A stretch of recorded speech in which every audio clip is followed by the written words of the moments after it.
ওরে হিমাতে আহিরা গোয়া ভাবি কহর হোয়ারে রাম হরি রাম হরি গুহুলানি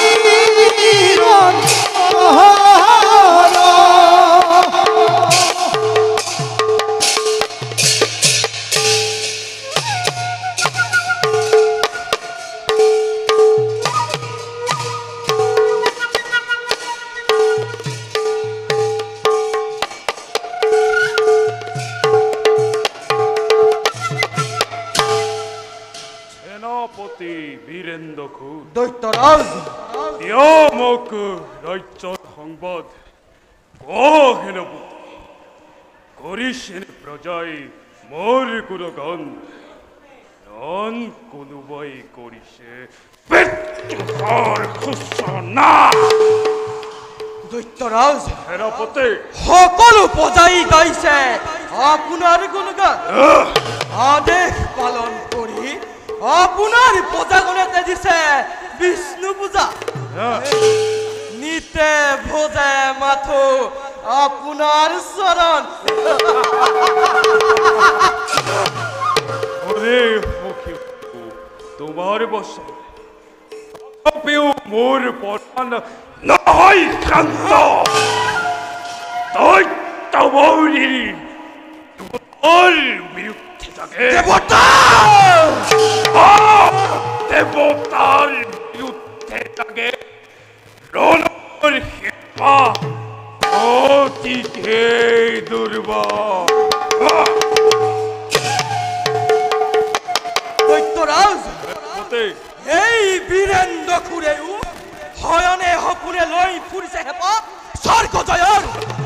দৈত্যৰাজ লাগে মাত্ৰ আপোনাৰ হদে নিমিষতে ধ্বংস কৰি নাই দেৱতাৰ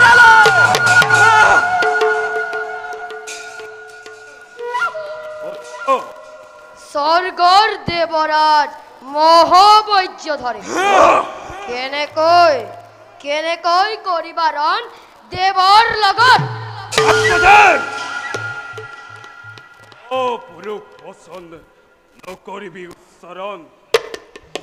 এই দেৱতাই দৈত্যকুলক অকাব্য অনন্ত বুলি কৰে নিন্দ। যি দেৱতাই পিতৃ পিতামহক হত্যা কৰি প্ৰতি কুধ ৰগনি চালালে দুৰ্বল এনে দেৱতাৰ লগত কি নকৰিম সংগ্ৰাম। ভুল বুজিছে আপুনি মোক পিতা। দৈত্যৰ ৰক্ত মোৰ শৰীৰতো আছে বৈ। প্ৰতি ক্ষুধৰ অগ্নি মোৰ হৃদয়তো আছে জ্বলি দাও দাওকৈ। তথাপিও যদি মোৰ বচনে আপোনাক দিলে দুখ অধম পুত্ৰ বুলি খেমিব মোক। উঠা মোৰ পুত্ৰ ৰক্ষজিত জানো তোমাক মই ভক্তৰে সপোন তুমি ভৱিষ্যত দৈত্যকুলৰ।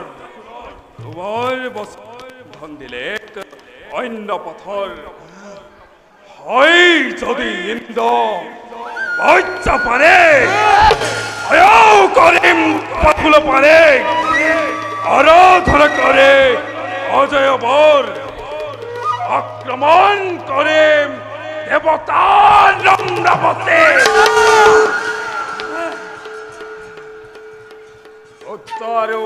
সেনাপতি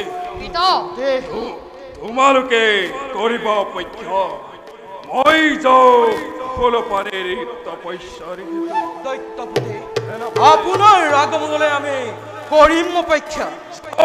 যাত্ৰা কৰো মই ফুলপানীৰ তপস্যাৰ হেতু। হর হর মহাদেব হর হর মহাদেব হর হর মহাদেব হর হর মহাদেব হর মহাদেব। যাওক পিতা বল সেনাপতি বল আকবর। আমিও নিষ্কৰ্তব্যত হও অগ্ৰসৰ